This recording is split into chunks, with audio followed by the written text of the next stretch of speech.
প্রিয় ছাত্রছাত্রীরা, আজকে আমি তোমাদেরকে এই ভিডিওর মাধ্যমে ক্লাস 8-এর ভূগোলের যে সমস্ত প্রশ্নগুলো দেওয়া হয়েছে প্রথম পর্যায়গামী মূল্যায়নের জন্য স্কুল নম্বর 2 নম্বর স্কুলের পেজ নম্বর 294-তে, সেখানে সমস্ত প্রশ্নের উত্তর আমরা আলোচনা করবো আজকে এই ভিডিওর মাধ্যমে। তোমরা ভিডিওটা শুরু থেকে শেষ অবধি অবশ্যই দেখবে, আর চ্যানেলে যদি নতুন হয়ে থাকে অবশ্যই তোমার চ্যানেলকে সাবস্ক্রাইব করে রাখবে পরবর্তী স্কুলের প্রশ্নোত্তরগুলো পাওয়ার জন্য। এবং এর আগের স্কুলের প্রশ্নোত্তর আমরা আলোচনা করে দিয়েছি, তোমরা প্লেলিস্ট থেকে পেয়ে যাবে, সেই প্রশ্ন তো অবশ্যই তোমরা দেখে নেবে। আজকে আমরা আলোচনা করবো 2 নম্বর স্কুলের প্রশ্ন ক্লাস 8-এর, এবং এর পিডিএফ তোমরা চাইলে পরবর্তীতে আমাদের টেলিগ্রাম চ্যানেলে পেয়ে যাবে, সেখানে তোমরা যুক্ত হতে পারো। ডেসক্রিপশানে আমাদের টেলিগ্রাম চ্যানেলের লিঙ্ক দেওয়া হয়েছে। 2 নম্বর স্কুলের প্রশ্ন একের দাগে বলা আছে সঠিক উত্তরটি নির্বাচন করে লেখো। তো একে বলা আছে ভূগর্ভে গ্যাস ও বাষ্প মিশ্রিত তরল পদার্থকে বলে, এটা হবে অপশান খ অর্থাৎ ম্যাগমা। এরপরে আছে যেটা পদার্থগুলির মধ্যে ভূ অভ্যন্তরের সবচেয়ে পুরু স্তরটি হলো, এটা হবে কেন্দ্রমণ্ডল অপশান বি। এরপরে আছে মহাদেশীয় ভূত্বক গঠিত, সেটা হবে অপশান এ অর্থাৎ গ্রানাইট দিয়ে। বহিকেন্দ্রমণ্ডল ও অন্তঃকেন্দ্রমণ্ডলকে বিচ্ছিন্ন করেছে, এটা হবে লেহম্যান বিযুক্তি অপশান সি। এরপরের প্রশ্ন আছে পৃথিবীর গড় ব্যাসার্ধ হলো, এটা হবে তোমাদের 6370 কিমি। তারপরে আছে পৃথিবী পৃষ্ঠের গড় তাপমাত্রা, সেটা হবে পৃথিবী পৃষ্ঠের গড় তাপমাত্রা হলো 15 ডিগ্রি সেন্টিগ্রেড। দুয়ের দাগের এ বলা আছে নিচের বাক্যগুলি কোনটি শুদ্ধ ও কোনটি অশুদ্ধ লেখো, যে কোনো দুইটি।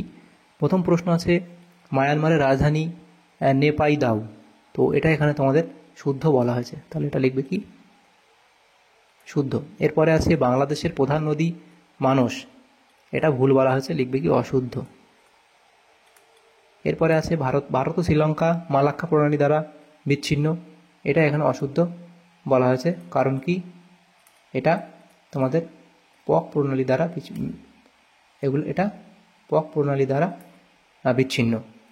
এরপরের প্রশ্ন বিয়ের দাগে বলা হয়েছে নিচের প্রশ্নগুলি অতি সংক্ষিপ্ত উত্তর দাও। প্রথম প্রশ্ন এগুলো আছে, এই যে প্রশ্নগুলো আছে সেগুলো আমরা নেক্সট পেজে আচ্ছা, নেপালের উচ্চতম শৃঙ্গের নাম কি এবং বাংলাদেশের রাজধানীর নাম কি? আচ্ছা, বিয়ের দাগে একের প্রশ্ন নেপালের উচ্চতম শৃঙ্গের নাম কি, এখানে লিখে দিই, সেটা তোমরা লিখবে যে মাউন্ট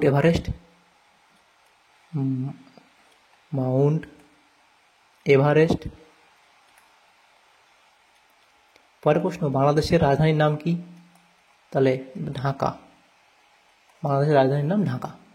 এরপরে যে প্রশ্নগুলো আছে সেগুলো নেক্সট পেজে আলোচনা করবো। দেখো 3 দাগের প্রথম প্রশ্ন ক্যারেজ প্রথা কি, লিখবে এক ধরনের জলসেচ প্রথা হলো ক্যারেজ প্রথা। পাকিস্তানের পশ্চিমে শুষ্ক অঞ্চল বালুচিস্তান শুষ্ক অঞ্চলে পদার্থ তাপে শুকিয়ে যাওয়ার ভয়ে মাটির ওপর দিয়ে জল নিয়ে যাওয়া সম্ভব হয় না বলে মাটির তলায় সুড়ঙ্গ কেটে কৃষি জমিতে জল নিয়ে যাওয়া হয়, একে ক্যারেজ প্রথা বলে।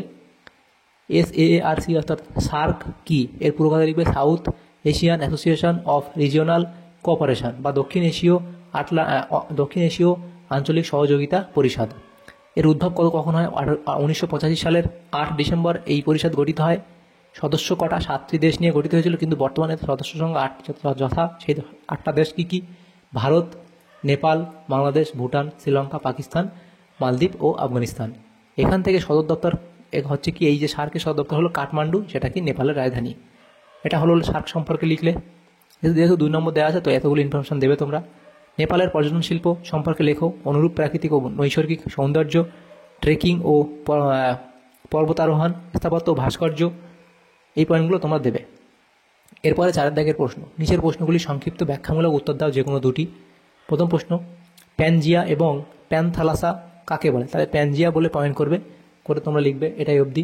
তারপরে প্যানথালাসা বলে পয়েন্ট করবে, করে তোমরা লিখবে এই অবধি তোমরা লিখবে। এরপরে প্রশ্নটা আছে অভিসারী এবং অপসারী পাত সীমানা কাকে বলে, তাহলে এই অভিসারী পাত সীমানা তোমরা কাকে বলে লিখবে। পৃথিবীতে আচ্ছা এই লাইনটা না লিখলেও হয়, 3 ধরনের পাত সীমানা সেটি না লিখলেও হয়, তোমরা অভিসারী পাত সীমানা এখান থেকে শুরু করবে, এটা লিখবে এবং তার একটা উদাহরণ দেবে। এর ফলাফল ও বৈশিষ্ট্য ভূমির এর ফলে কী হয় সেটা লিখতে পারো, এবং তারপরে অপসারী বা প্রতিসারী পাত সীমানা কাকে বলে উদাহরণ এবং ফলে কী সৃষ্টি হয় সেটা তোমরা লিখবে। যেহেতু 3 নম্বর করে দেওয়া আছে তো বেশি একটি ইনফরমেশন তোমাদের দিতে হবে।